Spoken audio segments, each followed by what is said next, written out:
Hey, welcome to another edition of EdTalks. I love talking about all things AI, but with actual evidence of how it's really working and moving organizations forward. And so I have two great guests with me today, my friend David and Susa. Welcome to EdTalks. Thank you so much Thank for having you. us. Glad to be here. Yeah, Susa, let's start with you. Assuming our audience doesn't know who you are, tell us a little bit about yourself. Then David will go to you and then have you explain kind of this collaboration. And then we're going to dive deep. So I'm Susa Monacelli, and I lead our strategy and business development here at Philips for Connected Care, which covers both hospital and ambulatory cardiac care monitoring and diagnostics, as well as sleep and respiratory care. Obviously, the topic of today is related to AI and how we're embracing that. And honestly, as we look forward into the future, there really is no path that doesn't embrace AI in some form or fashion. A lot of it now is operational, but in the future, we hope that it will also change the way that we are able to deliver care to patients. And so that's my passion and a little bit about me. So I'll pass it over to David. Thank you, Susa. Hi, my name is David Lazerson. I'm the CEO of Briya.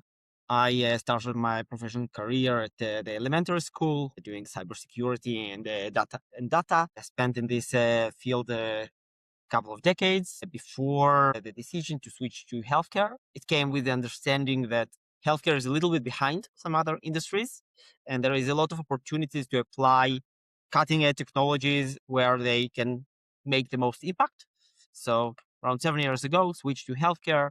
At some point, started Briya and running this company for the last few years.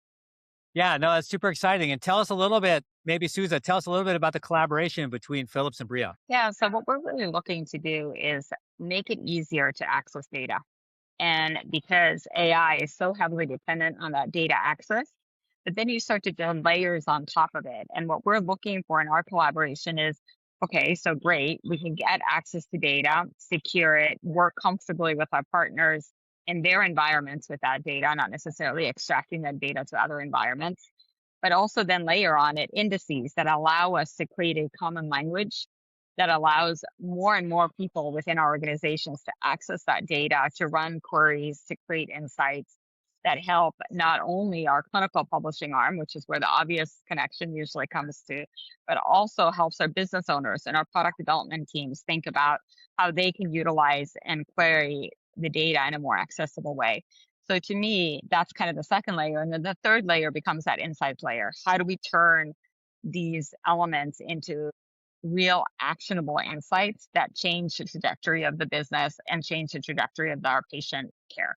So that's kind of our motivation in the relationship with Bria. Yeah, and David, you've had some success already in healthcare, and was it pharmaceuticals? And now we want to take this to sort of med tech. Tell us about some of the success to date, and then Susan, we'll come back to you to sort of talk about what we see the future for health tech. Sure. So, right. I think it's very much the success stories that I can share very much aligned with the points that Susan mentioned. And one of the challenges that we see, especially in the recent years, because previously, even getting any access to data was very, very complicated. Data was not available. In the recent years, as we see more and more data becoming accessible for research, for studies, then the challenge went to another layer. Now is how to consolidate data from a lot of different sources, how to analyze the data, make it actionable, derive insights from this data. That's what became the main challenges in the recent years. And then I think just in time, the AI revolution came in, because otherwise I would believe this problem would still be unsolved for another few years. But AI is the right approach to handle huge amounts of data of different formats and structures, of different protocols, etc. And Bria was one of the first companies that leveraged AI in this specific vertical of life sciences, because as probably our audience know, healthcare and life science, it's a very unique space. You cannot take, for example, any tool from outside and just use it, including AI tools.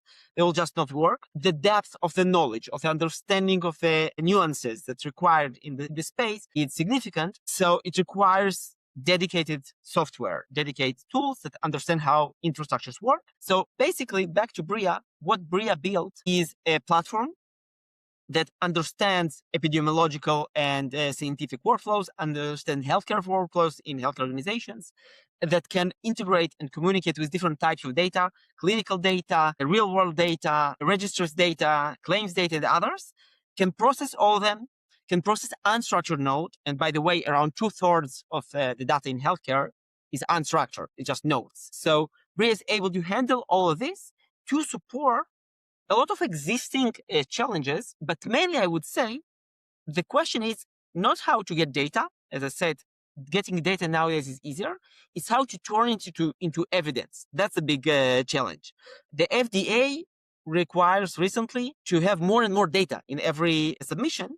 But the problem is most of the data that you will bring, they will not consider an evidence. You need to build this data to be an actual evidence. And this is the big challenge. So we worked mainly until now with pharma companies, now moving to device as well. Among the use cases that we successfully delivered was identifying real-world patient journeys and aligning the clinical trial design with those patient journeys. It's around running epidemiology and safety analysis. It's around the landscape and gap assessment. In many cases, it's the phase 4, the post-marketing stage. So these are some of the examples, or for example, label expansion, things that are purely based on data, where you take the existing knowledge and try to generate more insights. So these are the areas where we had successful project engagements with some of the both big pharma and small biotechs.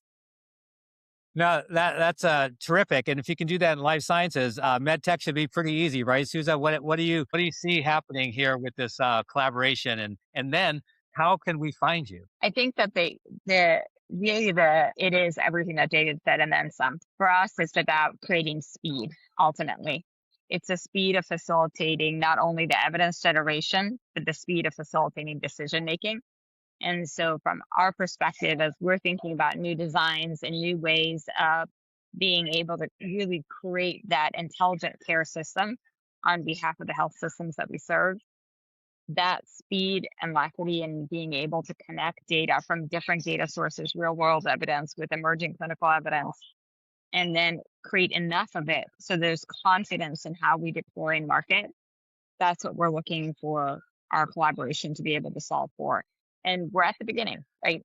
But this is where it starts. And I think that that's our excitement. So from our perspective at Philips, we're obviously fairly large and easy to reach, but in the connected care area, we are starting to really bridge the ability to work with young companies that are growing, that are seeking to make an impact, because often they tend to move at a greater speed, though we tend to be able to have that ability to deploy that. And that's where those collaborations and that magic really starts to happen.